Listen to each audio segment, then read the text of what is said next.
at the spider and hits him in the head. And he wakes up and fully realizes that's a drider in my room. The drider maid that Andros had enslaved and had kept there. With astral shackles. With I thought it was dimensional shackles. Yeah, it was dimensional shackles. With dimensional shackles. I got it messed up. So, a quick note about this. I actually paid half my entire fortune and never added the gold from my dungeon because I was gone when this was added or something, or I forgot. So I actually never got rich from that dungeon. So I lost half my gold. I only have like I think 8,000 left. Yeah. So, but I character had to pay for most of your shit. Yeah. Sorry. I don't need to buy anything now though. Yeah, So we bought that. I bought the drider maid from Andros because he's like, fuck it, if you want her, you can have her before. I'm like, okay, so I got a drider maid because I actually have a house, so it'd be useful. So either way, they're looting. We're looting my room, or Lovecraft's room, and that's kind of the end of that. There's some notes. Nothing really special really happened in Lovecraft's room except for there were dead chicken bones and there was stuff written on the wall in Elven. I can't remember exactly what I put though. Do you remember? No. I think it was like "fuck you, Lovecraft," something like that. I think that was it. Fuck you, Lovecraft. Because she absolutely did not like Lovecraft at all. Because he was always like, "You're a giant fucking spider. I don't like you. You're a fucking spider. Please go away. Fuck. Because Lovecraft has arachnophobia. He got over it, but at the time he just doesn't like spiders. So imagine a fucking like 7 foot tall spider of death. Spider of death lady. Oh, yeah, spider of death lady. That's not gonna sit well with him. Oh yeah, no. So eventually they're just going to all the rooms, and eventually they make it to the music room. It's a mansion. You gotta have a music room, right? Yeah. Gotta have blue hair, man. Yeah. So they get to the music room, and there was a ghost. Wow. Just keep going. So there's a ghost in the music room. They're talking to her, and they find out it's Andros' wife. So there's that moment of, oh crap, Andros' wife is dead. And Lovecraft's like, not necessarily. What? Turns out Andros had married Valencia, as she's named. Necrophilia. After she had already died. She was a ghost, and he married her then. It gets weirder. They had a daughter. Yeah. That comes later, though. Yeah. So they talk to Valencia, and they're like, okay, well, you just want to let you know that your husband still loves you, and he'll be here soon enough once we clear out all the bad shit. She's like, okay, so she disappears. They loot the music room. I think someone either set off the trap or just disabled the trap. There was a trap in flame jet, I think, from the piano. Yeah, my character. It's been weeks since we've actually done this dungeon, so forgive us. My character Mahi actually tripped that and then stole the trap. Yes.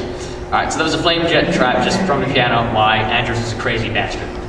So they go to other rooms, just other various little rooms, bedrooms, I guess. Nothing really there to speak of, just maybe like a robe or something, Not much. So they go back. They're searching like the main top floor. They go down the main hallway of the top floor, and they see the dining room, but they can't actually get down from there just because I wouldn't let them. Yeah. I had a reason, but I don't remember. So they leave and they go to the other side. They kind of do the same thing. Find more paintings. Same old. What they're hearing like scritching and just movement and stuff, so they know something's there. They leave, they go back downstairs down the main staircase, and I forgot there's a statue of a knight in armor on the right side. On the left side there was which our other rogues stole that. Yeah, there's a sexy nymph again statue. He stole the nymph statue and the suit of armor. Yes. It was an armor statue, but he stole them both. Yeah. So they go back to the main room, and I looted everything there. It's like, I remember Sam, I think, at one point was like, okay, I loot this desk, what do I find? I find a doily. By the way, Sam was our bard. Made sure that, he got buffs in his occasional attack. And usually it was my abilities that he would copy just because they were very useful at the time. Yeah. When I did. What? 20? What? Okay. So, the best thing was, I absolutely love doing this. I have to keep doing it every time I make a dungeon. The maps I made are just funny in and of themselves, because I would write shit all over the maps. I wrote like an arrow pointing to the doily, be like, doily! Like a massive fucking thing of doily, and it's like a fourth of the damn thing.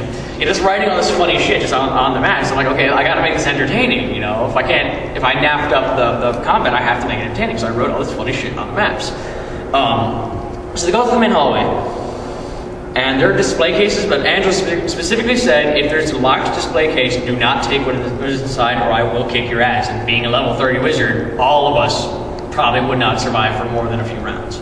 No, we wouldn't even survive a few rounds. He could use an area of effect. Yes, that is right, yeah. He'd cast, and then we'd all fall down, and that's what we call a TPK, which is total party kill. Those are always fun. Oh yeah, I caused one once.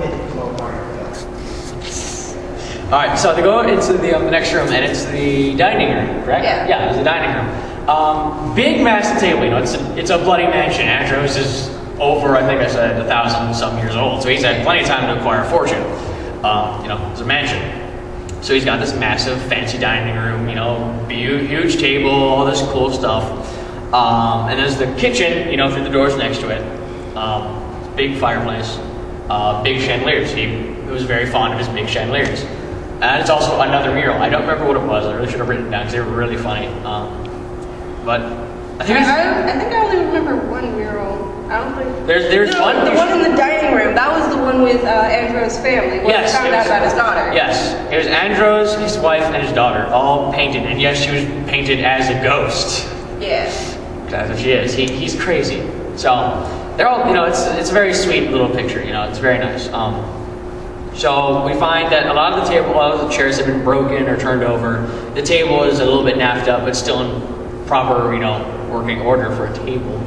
But over at the far end of the table, on the head, there was a chair stood up with partially eaten food. It looked like it had been fresh, you know, it had been abandoned recently. So we're investigating, and eventually, it's kind of, you know, later in the day, so wish I had been arrested. But first they go into the kitchen, and what was it? Where did we find Frank? Frank? Because I know we had him when we were cooking.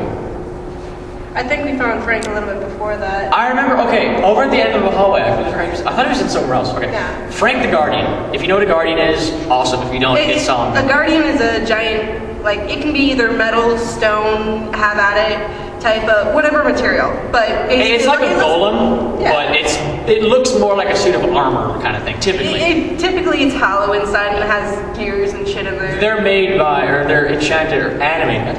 Animated by high-level casters, you know, for protection because they're squishy wizards. Yeah. I love using tropes.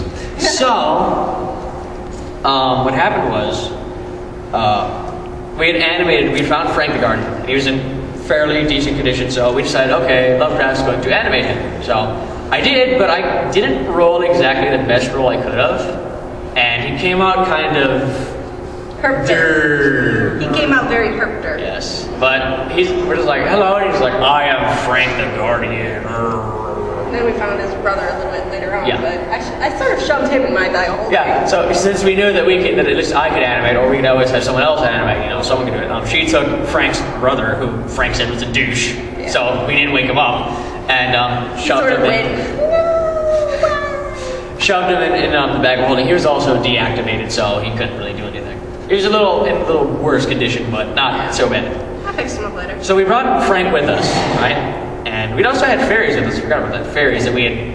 Well, I had killed mine, then rezzed it or reanimated. We had fairies with us. Undead fairy. Yep. Scary shit. Still adorable in a horrible way. So we brought them with us, and we're in the dining room, and we get to bloody hell. We get to the kitchen, and we find there's some food in there, so it's still good. We found some steaks, and Frank's like, I want steak. And we're like, but you're a machine. I still want steak. So he goes out to the dining room, and he's sitting at the other head of the table going, steak, steak, steak, steak. Just pounding on the table, steak, over and over again. So finally, you know, they come out, you know, they cooked everything, they give him a steak. He takes it. With his giant ass hand, just like he has, you know, the slots that you can breathe through, just to make it easier to talk, and just wedges the steak in the little slot and just sits there and goes, steak. And I'm just like, Huh, yeah. Confused by my own creation. And also, at the time, we had found, I just things are just coming back to me now. We had found the chicken. Yeah, chicken. We named it Scootaloo. Okay. We named it Scootaloo.